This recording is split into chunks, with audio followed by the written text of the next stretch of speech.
देश में एक ऐसी घटना होती है जिस घटना को लेकर पूरे देश में उबाल था। हर वर्ग का व्यक्ति यही मांग करता था कि इस आरोपी को बड़ी से बड़ी सज़ा मिलनी चाहिए। अखबारों के माध्यम से, टेलीविज़न के माध्यम से इस घटना को लेकर हर कोई सजग रहता था, सचेत रहता था। लेकिन जब जब ये लड़का, ये आरोपी अदालत में पेश होता था, हमेशा उसका निशान ऐसे ही होता था। यानी कि वो हमेशा ऐसा शो कराया करता था जिसे विक्ट्री का निशान दिखाता हो, जैसे खुद को दिखाता हो कि उसने बड़ी कामयाबी हासिल कर ली है।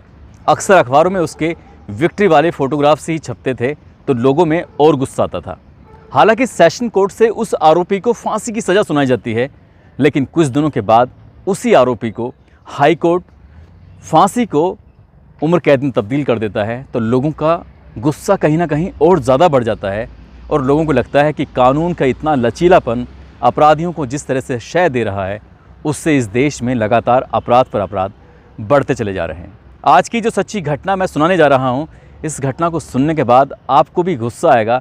आप भी सोचने पर मजबूर हो जाएंगे कि कोई इंसान आखिर किस हद तक गिर सकता है।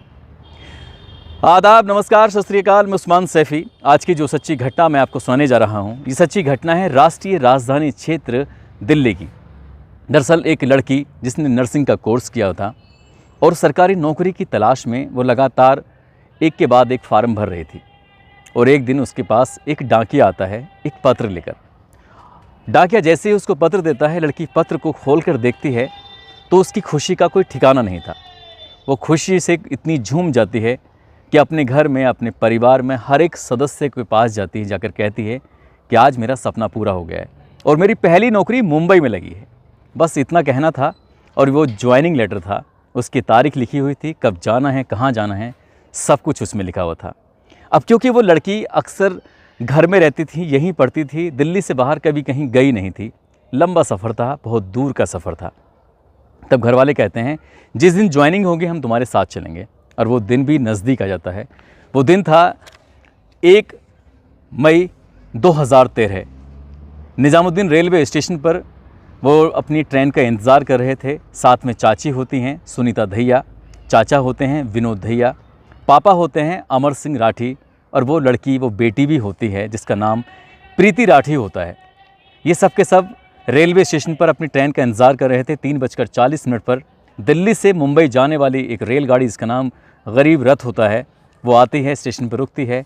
इस लड़की का खुशी का कोई ठिकाना नहीं था और सीधे अपनी उस बोगी में जाकर बैठ जाते हैं। अपनी चाची के बैठने का इंतज़ाम करते हैं, पापा और चाचा का भी इंतज़ाम करती है। अंदर बैठने के बाद सब कुछ ठीक चल रहा था। ट्रेन के अंदर कुछ ज़्यादा भीड़ थी, ज़्यादा लोग जमा थे और इसी बीच में एक लड़का जिसके सर पर एक सफ़ेद रंग की कैप रखी हुई थी, साथ ही उसने अपने चेहरे पर एक गमछा डाला हुआ था, यानी कि उसका चेहरा कोई देख नहीं पा रहा था इस तरह से। और ट्रेन का जो सफ़र था वो अपनी मंजिल की ओर लगातार चल रही थी। वो लड़का बार बार उस लड़की के इर्द गिर्द आता था और चला जाता था। उसके बाद यहाँ से दूसरी बोगी, दूसरी से तीसरी बोगी, सब कुछ ऐसे ही चल रहा था। और ये सफ़र धीरे धीरे जब चल रहा था तो कुल मिला के रात हो जाती है और देर रात वो लड़का फिर भी उस लड़की के पास आता है। तभी कहीं जाकर उस लड़की के पापा कहते हैं कि तुम बार बार चक्कर लगा रहे हो, आखिरकार क्या बात है, क्या माजरा है। वो लड़का चुपचाप वहाँ से निकल जाता है और ऐसा शो कर रहा था जैसे क्या उसे किसी से कोई मतलब नहीं है। वो तो यूं ही आकर खड़ा हो जाता है। लगभग 15-16 घंटे का ये ट्रेन सफ़र तय करती है और सीधा मुंबई पहुंच जाती है। जैसे ही ट्रेन मुंबई पहुंचती है, बांद्रा यहाँ पर टर्मिनल है, यहाँ पर ये रेलगाड़ी रुकती है। प्रीति अपने चाचा, अपने पापा, अपनी चाची के साथ इस टर्मिनल पर उतरती है।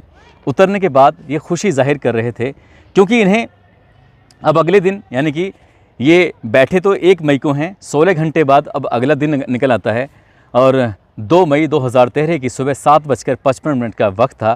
ट्रेन से निकलने के बाद ये अपनी मंजिल की तरफ जैसे जा रहे थे। चाचा, चाची, पापा ये आगे थे, लड़की थोड़ा सा पीछे थी।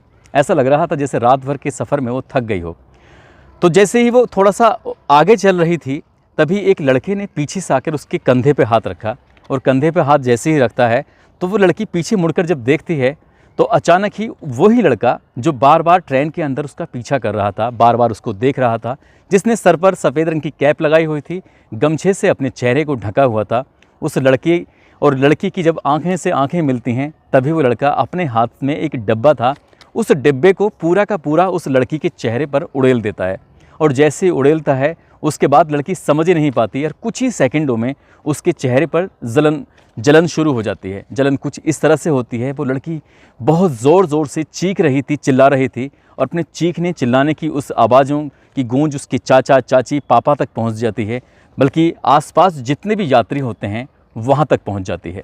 अब वो जल्दी से उसके चाचा चाची और पापा उसके पास पहुंचते हैं और उस लड़की के चेहरे पर, उसके कपड़े पर जो कुछ गीला था तो उसे साफ़ करने की कोशिश कर रहे थे। वो एसिड था, जिससे हाथ लगा रहे थे वैसे ही हाथ झुलस रहे थे और एकदम उसका असर इतनी तेज़ी के साथ था कि कोई अंदाज़ा नहीं लगा सकता। यहाँ हालत कुछ ज़्यादा बिगड़ जाती है, लड़की की हालत बेइंतहा ख़राब होने लगती है। उधर जिसने ये जो नकाबपोश था, जिसने इस घटनाक्रम को अंजाम दिया था, जब यहाँ से भागने की कोशिश कर रहा है तभी उसके हाथ से डिब्बा छूट जाता है। वहीं पास में एक लड़का खड़ा हुआ था जिसका नाम समीर शेख होता है। समीर शेख इस लड़के को उस डिब्बे को फेंकते हुए देखता है और जैसे ही उस डिब्बे को अपने हाथ से लेकर सूंघने की कोशिश कर रहा था, उसे पता चल जाता है कि इसके अंदर तो एसिड था। उसका भी हाथ झुलस जाता है। तभी वो ज़ोर ज़ोर से आवाज़ लगाता है, चिल्लाता है और कहता है, सलमान, सलीम, जल्दी से इसे पकड़ लो, इसने इस लड़की के ऊपर एसिड फेंका है। और वो चीख रहा है, चिल्ला रहा है। उसके दोनों दोस्त उस लड़के के पीछे पीछे भागते हैं और इसे ऐसे करते करते रेलवे स्टेशन कब निकल जाता है, कब वो आंखों से ओझल हो जाता है, उनको पता ही नहीं चलता। उनकी कोशिश नाकाम रहती है और चारों तरफ उस लड़की के आगे अब अंधेरा छाया हुआ था। हालत बिगड़ रही थी, चेहरे पर फपोले पड़ने लगते हैं। उस लड़की को तत्काल ही स्टेशन मास्टर के रूम में लेके जाया जाता है, ऑफिस में लेके जाया जाता है। बाप चाचा चाची का रो रो कर बुरा हाल था। लड़की रोना भी चाहती थी लेकिन समझ नहीं पा रही थी कि वो करे तो करे क्या। आज उसकी ज़िंदगी का सबसे खूबसूरत दिन था, आज उसकी नौकरी का पहला दिन था, क्योंकि आज उसने मुंबई के नेवी ऑफिस में ज्वाइनिंग करनी थी। एक लेफ्टिनेंट सेक्रेटरी के तौर पर वो ज्वाइन करने, सेकंड लेफ्टिनेंट के तौर पर वो INS मुंबई में ज्वाइन करने वाली थी। और उसकी ज़िंदगी एक डिब्बे ने, जो 2 लीटर का डिब्बा था, उसने पूरी ज़िंदगी को ही बदल के रख दिया। जल्दी जल्दी उस लड़की को यहाँ से हॉस्पिटल लेके जाते हैं, क्योंकि उसकी तबीयत ज़्यादा ख़राब थी, इसलिए उसको लेके जाते हैं सीधा गुरु नानक हॉस्पिटल, जो बहुत नज़दीक पड़ता है। वहाँ जाकर इलाज कराना शुरू करते हैं। लेकिन ये हॉस्पिटल इस इलाज के लिए था ही नहीं। कुछ ही घंटों बाद यहाँ से डॉक्टर अपना जवाब दे देते हैं, कहते हैं कि हम इस लड़की का इलाज नहीं कर सकते क्योंकि ये गंभीर रूप से घायल है और ज़्यादा देर यहाँ पर रोका गया तो इसकी जान को ख़तरा भी हो सकता है। तत्काल इस लड़की को यहाँ से मसीना हॉस्पिटल में भर्ती कराया जाता है और वहाँ भर्ती कराने के बाद उस लड़की को उससे पूछने की कोशिश कर रहे थे कि आखिरकार क्या हुआ था, क्या नहीं हुआ था, क्योंकि वो जैसे जैसे वो एसिड की जो मात्रा थी उसके शरीर पर गिर रहा था, वैसे वैसे उसके शरीर का हिस्सा कहीं ना कहीं गलने की ओर हो रहा था। ऐसा लग रहा था जैसे बहुत ही हाई क्वालिटी का वो एसिड का इस्तेमाल किया गया था। इलाज शुरू हो जाता है, 2-3 दिन का वक्त बीत जाता है। पुलिस आती है और इस मामले की जांच पड़ताल करती है कि आखिरकार इस घटनाक्रम को किसने अंजाम दिया है। अब लड़की से बातचीत करने की कोई कोशिश कर रहा है तो उसके मुंह से आवाज़ भी नहीं निकल रही थी, क्योंकि उस एसिड की वजह से उसका गले की जो बोलने की वोकल होता है वो भी बेकार हो चुका था। शरीर की जो फेफड़े थे, दिल, इन सब पर बुरी तरह से असर होने लगा था। अब वो सिर्फ थोड़ा बहुत लिख सकती थी। उसने थोड़ा सा इशारा दिया था कि मेरे साथ अगर कोई इस घटना को अंजाम दे सकता है तो वो कोई और नहीं बल्कि एक सत्यम है, अंकुर है और पवन है। ये लोग मेरे साथ इस घटना को अंजाम दे सकते हैं। पापा से और अपनी चाचा चाची से वो लिख कर ही बातें किया करती थी। उसने बहुत सारी बातें की थी, बताया था कि मैंने कितने सपने देखे थे यहाँ तक पहुँचने के लिए। ज़िंदगी के दिन बदलने वाले थे, लेकिन वो लड़का कौन था, क्या उसका पता चला। एक तरफ वो लड़की ज़िंदगी और मौत की जंग लड़ रही थी, दूसरी तरफ टेलीविज़न और अखबारों में लगातार उस लड़की के बारे में खबरें छप रही थी। ऐसा कोई शहर नहीं था, ऐसी कोई जगह नहीं थी जहाँ जहाँ विरोध प्रदर्शन नहीं हो रहा था, जहाँ जहाँ एक आवाज़ नहीं लग रही थी कि आखिरकार इस लड़की के साथ किसने इस घटनाक्रम को अंजाम दिया है। जो भी है उसे जल्दी से जल्दी पकड़ा जाए, उसको फांसी की सज़ा दी जाए। इसी बीच में जो उसकी छोटी बहन होती है तनु, उसको एक लड़का जो कि बीटेक कर रहा था, जिसका नाम होता है पवन कुमार, पवन फ़ोन करता है। पवन फ़ोन करके पूछता है कि तनु, तुम्हारी बहन की तबीयत कैसी है, सब कुछ ठीक तो है, कहीं कुछ गड़बड़ तो नहीं है। लेकिन उसका पूछने का अंदाज़ कुछ अलग था। तनु को शक होता है। तनु कहती है, पापा आज मेरे पास पवन का फ़ोन आया था, जो लड़का बीटेक कर रहा है, उसका छात्र है। उसने उसके बारे में पूछा था। वो कह रही थी कि तबीयत कैसी है। इसके पापा को भी शक होता है। इसके पापा सीधा पुलिस को फ़ोन करते हैं। पुलिस से कहते हैं कि आज हमारे घर पर मेरी बेटी के पास फ़ोन आया था पवन कुमार का, हो ना हो ऐसा तो नहीं कहीं इस घटना के पीछे पवन हो। तभी पुलिस इस मामले को गंभीरता से लेती है और 9 मई 2013 को इस पवन कुमार को हिरासत में लेते हैं और इससे सख्ती से पूछताछ करते हैं, क्योंकि ये एक नाम वो भी था जिनमें से प्रीति राठी ने इन 3 नाम जो बताए थे उनमें से एक पवन कुमार का भी नाम था। पवन के साथ पुलिस सख्ती से पेश आती है और मुंबई की रेलवे पुलिस इसे ले जाने के बाद इससे पूछताछ कर रही थी, इससे बातचीत कर रही थी। कई दिनों का समय बीत जाता है, लेकिन कई दिन के बाद भी ये सफलता नहीं मिलती कि आखिरकार ये पवन कुमार ने ही इस घटनाक्रम को अंजाम दिया है, किसी और ने दिया है। जिस तरह से पुलिस जांच कर रही थी वो वाकई जांच सवालों के घेरे में खड़े होना लाजमी ही था। प्रीति राठी के पिता ने अपनी तरीके से जांच करवाने की कोशिश की तो पता चला जिस लड़के को पुलिस ने हिरासत में लिया हुआ है, दरअसल वो लड़का उस दिन ना दिल्ली में था और ना ही मुंबई में था। यानी कि 1 मई 2013 को वो दिल्ली और मुंबई में था ही नहीं, बल्कि वो था रोहतक में, क्योंकि उसने जो उसकी लोकेशन निकलवाई गई सर्विलांस के माध्यम से, तो पुलिस कहीं ना कहीं अपना आप को ठगा सा महसूस कर रही थी।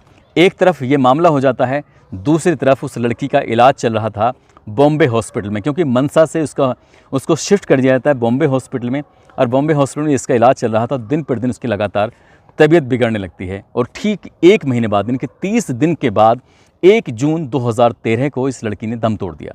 और जैसे ही लड़की ख़त्म होती है, मर जाती है, उसके बाद अखबारों के माध्यम से लोगों को पता चलता है तो और कहीं ना कहीं जाके गुस्सा बढ़ जाता है। इसकी लाश को ताबूत में रख कर सीधा मुंबई से दिल्ली लेके आते हैं और उस ताबूत को लेकर कहीं ना कहीं उसमें प्रदर्शन किया जाता है और एक तरह से रैली निकाली जाती है। और घर वालों का एक सब्र का बांध टूट रहा था और यहीं से ही धरना प्रदर्शन जो शुरू होता है। वो कहते हैं कि इस मामले की जांच हम इस पुलिस से नहीं कराते, बल्कि सीबीआई से मांग करते हैं, बल्कि सीआईडी से मांग करते हैं, किसी और से जांच कराइए। ये रेलवे पुलिस इस मामले की सही से जांच कर ही नहीं रही है, क्योंकि जिस तरह से पवन के मामले में पुलिस का रवैया था वो वाकई अपने आप में परेशान करने वाला था। इस मामले की जांच दे दी जाती है, सीधा दिल्ली सरकार इसमें समर्थन करती है और इनकी मांग को मान लेती है और इस मामले की जांच सीआईडी मुंबई से कराई जाती है। सीआईडी मुंबई जब इस मामले की जांच करने के लिए दिल्ली आती है, अलग अलग लोगों से पूछताछ कर रहे थे, अलग अलग लोगों से बातचीत कर रहे थे, तब एक लड़की सामने आती है। सामने आने के बाद वो पुलिस से कहती है, सीआईडी से कहती है कि हो ना हो, मुझे ऐसा लगता है इस घटनाक्रम के पीछे हमारा पड़ोसी अंकुर पवार हो सकता है, क्योंकि अंकुर पवार ने इस लड़की को, प्रीति को, कई बार कहा था कि मैं तुम्हें बहुत पसंद करता हूँ, मैं तुम्हें बहुत प्यार करता हूँ, तुमसे शादी करना चाहता हूँ, तुम्हारे साथ ज़िंदगी बिताना चाहता हूँ। प्रीति इस बात को बिल्कुल भी तैयार ही नहीं थी। वो कहती थी कि तुम्हें अपना काम करना चाहिए, पढ़ाई करके आगे बढ़ना चाहिए। लेकिन दोनों में टकराव की स्थिति हो जाती है और ये स्थिति टकराव की और उस दिन बढ़ जाती है जिस दिन क्या इसकी सरकारी नौकरी का पत्र आता है और इसके पापा लड़के के कहते हैं कि देखो प्रीति कितनी आगे बढ़ रही है और तुम हो कि आगे बढ़ ही नहीं रहे हो। ये जो प्यार करता था, प्यार कहीं ना कहीं गुस्से में तब्दील हो जाता है। वो सोचता है क्यों ना इस लड़की को अब रास्ते से हटाए। जब पुलिस वाले इस लड़के से पूछताछ कर रहे थे तो वो पहले शुरुआत में इधर उधर के जवाब दे रहा था, इधर उधर की बातें कर रहा था, और पुलिस वालों ने जब इसकी सर्विलांस के माध्यम से इसके फ़ोन की लोकेशन निकलवाई तो पता चलता है ये तो उस दिन रेलवे स्टेशन पर था, ये उस दिन अगले दिन मुंबई में था और यही कहीं ना कहीं एक घटनास्थल का आरोपी हो सकता है। उधर जो 3 लड़के होते हैं, समीर शेख, सलमान शेख, सलीम शेख, इन तीनों लड़कों ने क्योंकि उसे पकड़ने की जब कोशिश की थी, काफ़ी दूर तक उसके साथ भागे थे, तो कहीं ना कहीं इस बीच में उसके चेहरे से हल्का फुल्का जो गमछा था वो हटा था। तब कहीं जाकर तीनों लड़कों ने उस लड़के की तस्दीक की, स्केच भी बना था उस बीच में, कहीं ना कहीं वो मेल कर जाता है, मैच कर जाता है और फ़ोन की लोकेशन, बहुत सारे सबूत थे जो सीआईडी को मिल जाते हैं। तब कहीं जाकर लगता है कि जो असली आरोपी है अब पुलिस के हाथ पे चढ़ चुका है। देश के लोगों में उबाल चल ही रहा था, वो लड़की पहले ही ख़त्म हो चुकी थी। अब इस मामले की सेशन कोर्ट मुंबई में सुनवाई होती है और 2-3 साल लगातार सुनवाई होने के बाद सन 2016 में वहाँ के जज साहब एक इस वाले मामले में, संभवतः ये भारत का पहला ऐसा केस है जिसमें एसिड के मामले में किसी को फांसी की सज़ा सुनाई गई हो, और वाकई इसमें ऐसा ही होता है। जज साहब कहते हैं कि प्रीति तो पहले ही मर जाती, प्रीति तो पहले ही ख़त्म हो जाती यदि प्रीति को उसका चेहरा दिखाया जाता। अगर प्रीति को ये पता चल जाता कि उसका चेहरा कितना बिगड़ चुका है, उसका शरीर कितना बिगड़ चुका है इस एसिड से, तो वाकई वो पहले ही मर जाती। इसलिए इस व्यक्ति को किसी भी कीमत पर बख्शा ना जाए और तब तक फांसी के फंदे पर लटका के रखा जाए जब तक इसके प्राण ना निकल जाएं। उसे फांसी की सज़ा सुनाई जा रही थी और वो विक्ट्री का निशान दिखा रहा था। यही खबर जब अखबारों में छपती है, यही फ़ोटो जब अखबारों में छपता है लोगों में और भी ज़्यादा उबाल आ जाता है। लोग मांग करते हैं कि जितनी जल्दी हो सके इसको फांसी की सज़ा दे ही दी जाए। मगर हमारे देश का कानून की जो लचीलापन है, उसमें जो बहुत सारी तकनीकियां हैं, उसके चलते उसने फिर आगे चल के हाई कोर्ट में अपील करता है और हाई कोर्ट में अपील करने के बाद उसकी सज़ा को फांसी से बदलकर उम्र कैद में तब्दील कर दिया जाता है।